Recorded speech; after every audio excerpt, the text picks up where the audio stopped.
I don't usually do video responses, but this question, does Portland really look like that? I think it might deserve a little bit of a video response. So yeah, Portland was a pigsty. I mean, there was derelict motorhomes, people living in cars, tents everywhere. And that was because of a law which I personally think was a good law, Martin versus Boise, which was challenged and upheld twice by, I think, the Court of Appeals. But it eventually got nullified a year or two ago by another law in Oregon called Grants Pass versus Johnson. So, and then more recently, Trump did his thing where he's trying to eliminate van life people or whatever he's trying to do. But that is more recent, the thing Trump did. These other two laws were the first things that Portland started cleaning up the city when people may argue with me and say I don't have my facts right. That's fine. I welcome debate and dialogue, but so Portland started cleaning it. Portland had all these safe rest villages and what they call like pod villages. It's like these white little I don't know what you call them, like cubicles you can live in. And they're fenced off, and now they're maintained with tons of security guards. I have no idea where they're getting all the security guards. So, like, these pod villages, you could not get into one if you did any substances, alcohol substances, whatever. And then they changed the rule when that law changed, when Martin versus Boise changed to Grants Pass versus Johnson, kind of nullifying it. Portland changed the rules, and they started allowing substance users into the pod village camps, I think because they didn't want the police filling up the jails out there with homeless people. Again, where they're getting the money for this and the tons of security. It was kind of scary looking, actually. They got these big cyclone fences wrapped around them, and like, I had dropped a friend that got evicted off down at one of them, and these guys were all giving me dirty looks, wondering what I was doing down there. So they're really vigilant about.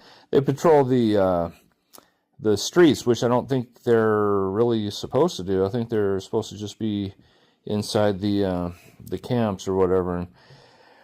But yeah. Anyhow, these security guards, they're around every building now in Portland. I mean, they're usually pretty nice, but if they think you don't belong there, like if they think you look like you're too poor, they'll come right up to you and they'll start mean mugging you, like staring at you right up to your car while you're eating a sandwich or whatever. And it's like, what are you doing?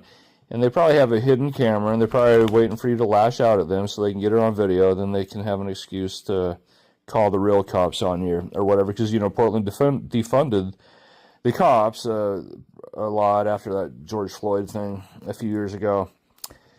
But anyhow, back to these pod camps. So they got so the way you get into a pod camp is you either have to have a referral from like a social worker in Portland, or a police officer, I've heard, can just drop you off at one, and he fills out the referral paperwork right there if he picks you up and you're homeless and he brings you there. And whether or not this is all true, feel free to check me on it. This is all just things that I've heard.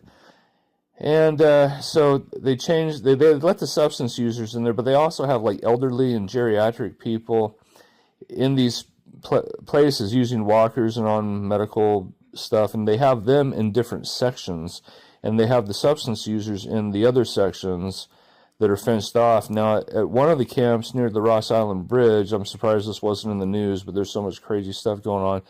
Some of the substance side people set some of the porta potties on fire because they were upset that the geriatric older people were allowed cooking equipment in their section. They thought that wasn't fair.